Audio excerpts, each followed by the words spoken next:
ያፌት የናታን አባት ሞቷል ተብሎ ሲነገረው በጣም ነበር የተናደደው የተበሳጨው ከማዘን ይልቅ ሲናደር ነበር ለምን ሞተ ይሄ ሊሆን አይችልም ብሎ እንግዲህ የተበሳጨ ነበር ነገሩን ሉሊት ስታቀብለው ለምን ተናደደን ያፌት ምንድነው ከናታን አባት ያለውስ ጉዳይ ያላወራረደው ነገርስ አለ ወይ የናታን አባት እንግዲህ በባህሪው እንደምታወቀው ናታንን በጣም ያሰቃየው ነበር ስለዚህ የናታን አባትና የያፌት አባት አንድ ናቸው ወይ ይህ ለናንተ ጥያቄ ነው ሐረግ የተባለበት ምክንያት እንግዲህ ሐረግ በባህሪው በጣም ውስብስብ የሆነ ነገር ነው ናታንና ያፌትስ ምንድነው የሚያገናኛቸው የናታን አባትና የያፌት አባት አንድ ናቸው ወይስ አይደሉም ይህ ለናንተ ጥያቄ ነው ከክፍል 1 ጀምራችሁ እስከ 78 አይታችሁታል ምንድነው ከዚህ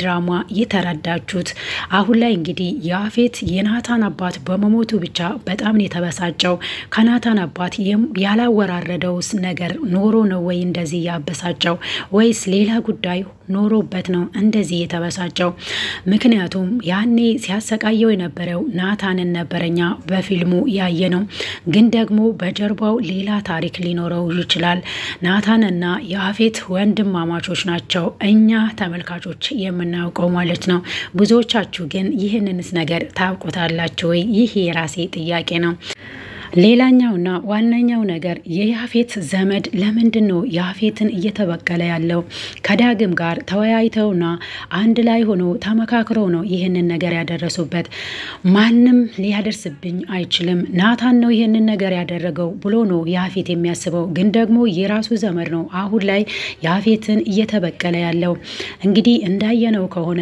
በፊት ላይ ያፌትን ያግዘው ነበር የያፌት ዘመድ እናም አሁን ላይ ግን ለናቴ እንኳን ክብር የለውም ዘመዳችንም አይደለም እሱ መቼም ዘመዳችን ሆኖ አያውቅም እንደማንኛውም ሰው ነበር እናቱንም የጠራት አንድ ቀን ሲቀረው ነው ከእንግዶች ጋር ሰርግ አለ አገባሉ ብሎ የነገራት እናቴ አሳደገችው እንጂ ከነጭራሹ ነው እሱ ለናቴ ክብር የለውም ሲል ለዳግም ሲናገር እንደሰማነው ነው ስለዚህ አሁን ላይ የእጁን እሰጠዋለውኝ ብሎ እንግዲህ ቂም ይዞ ተነስቷል የራሱ ዘመድ ስለዚህ ያፌትን የወጋው የራሱ ዘመድ ነው ማለት ነው ዳግም በዚህ ነገር ደግሞ ተቆጥቷል እኔና አንተ እንደዚህ ያልነበር የተባባል ነው ያፌትን አስፈራራ እንጂ መች ወጋ አልኩ አንተ ለምን እንዴት አካብዳለ ብሎ መልሶለታል ያፌትም ዘመድ እኔና አንተ የተነጋገር ነው አንተ ጽዮንን እንድታገናኘኝ ነው እኔ ደግሞ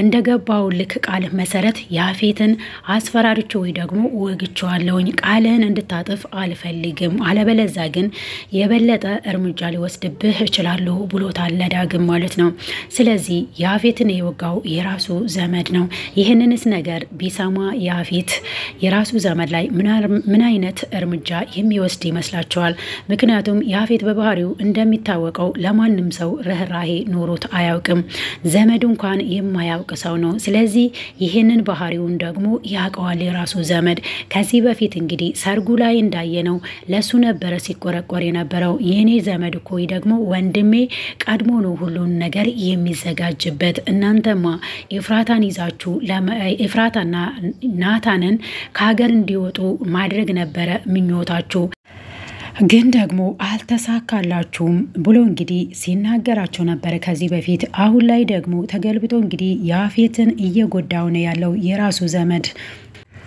ሌላኛውና ዋናኛው ነገር ደግሞ ኤፍራታ አሁን ላይ እዛ ቤት ውስጥ እየሰራች ያለችው ያፌትን እንግዲህ በብዙ ነገሮች እያታለለችው ነው ያለችው አሁን ላይ ድርጅቱም ውስጥ ተቀጥሬ በኃላፊነት መስራት እፈልጋለሁ አሁን ላይ ቤዛን መበቀል እፈልጋለሁ ብለዋለች ማለት ነው ከዚህ በፊት ዘረብስ ተብዬ ሲሰደብና ሲተፋብኝ ነበር ይሄንን ነገር ደግሞ በተግባር አሳያታለሁ እበቀላታለሁ እንዲው አልተዋትም ብላ እንግዲህ ለያፌት ስትናገር ያፌት ደግሞ በጣም ደስ ብሎታል ማለት ነው።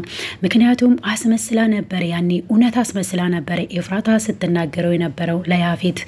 እውነት ነው ቤዛ ብዙ ነገርን አድርሳባታለች ኤፍራታ ላይ። ኤፍራታ ግን ለቤዛ አንድም ቀን ክፉ ነገር አስባ ስለማታውቅ ግን ደግሞ አሁን ላይ ተለውጫለሁ ካሁን በኋላ የተቀማውትን ሁሉ መመለስ እፈልጋለሁ። ብዙ ነገሮችን ቀምታኛለች ቤዛ እናም ደግሞ ዘረቢስ ነሽ አንቺ ዘር የለሽም ተብዬ ነበረ ብዙ ነገሬን አጥቻለሁ።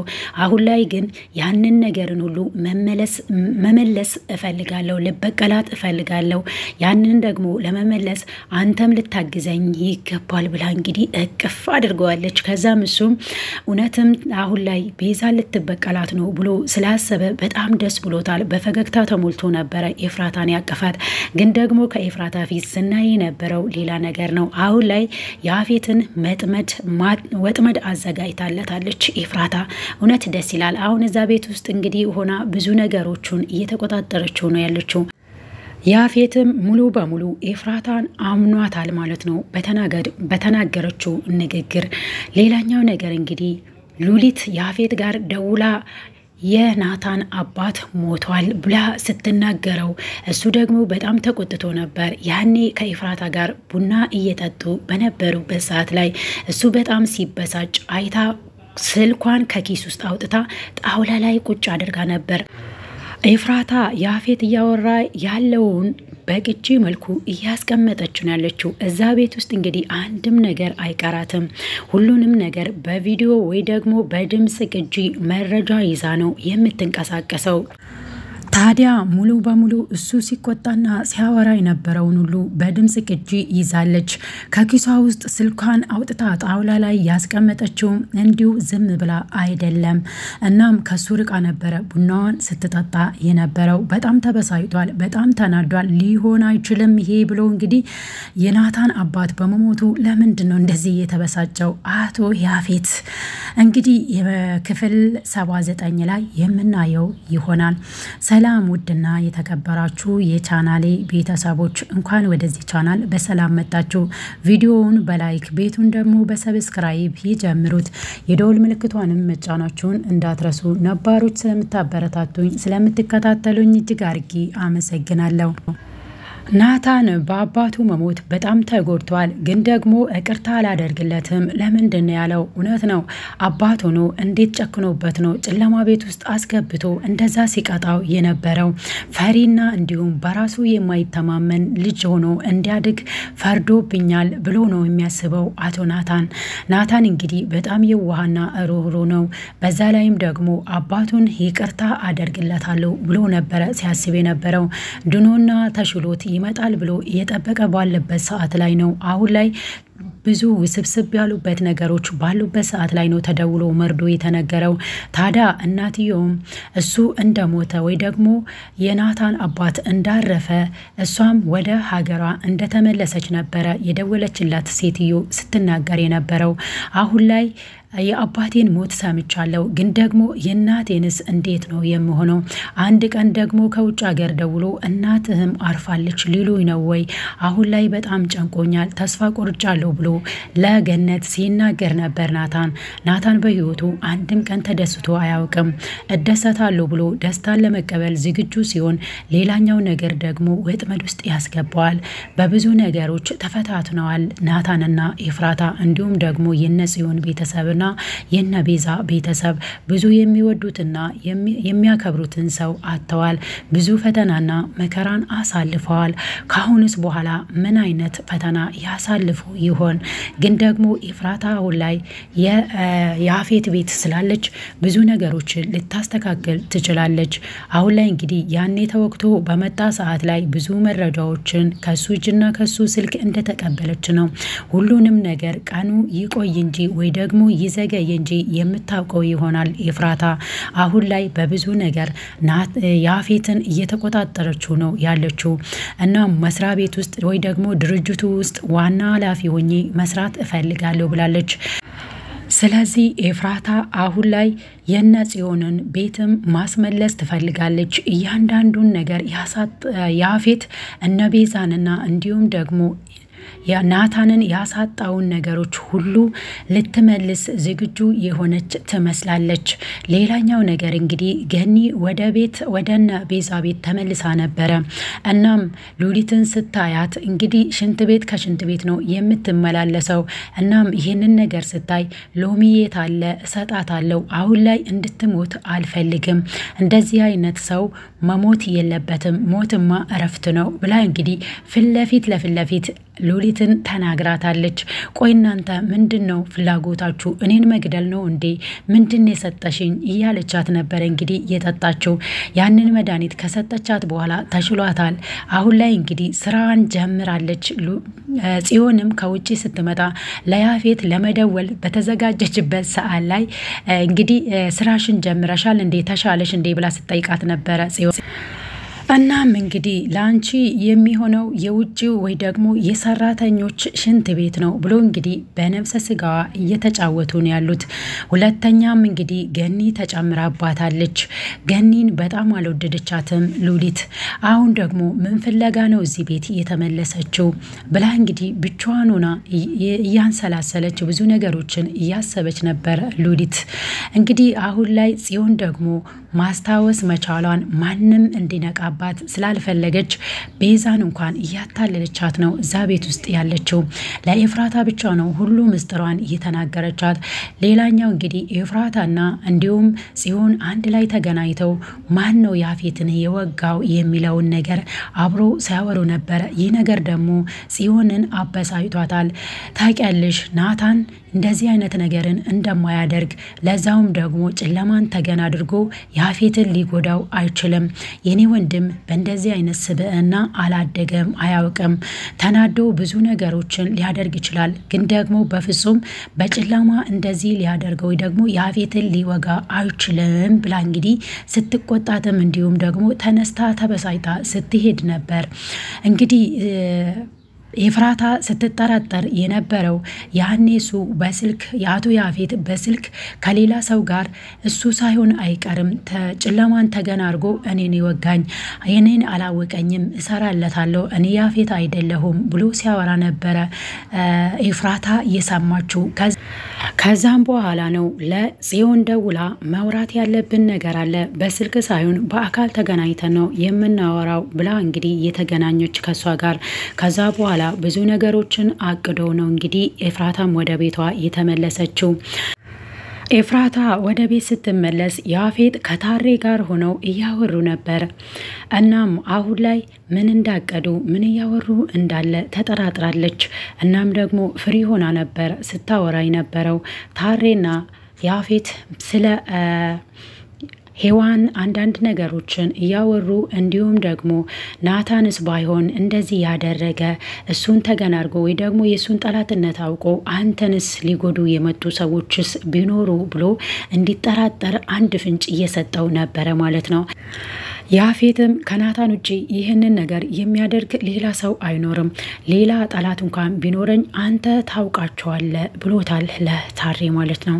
ታሬም እንግዲህ አሁን ላይ ተረጋጋ፣ አንተ ብቻ ደህና ሁን፣ ሌላው ነገር ይደርሳል፣ እኔም አለውኝ ብሎታል ማለት ነው።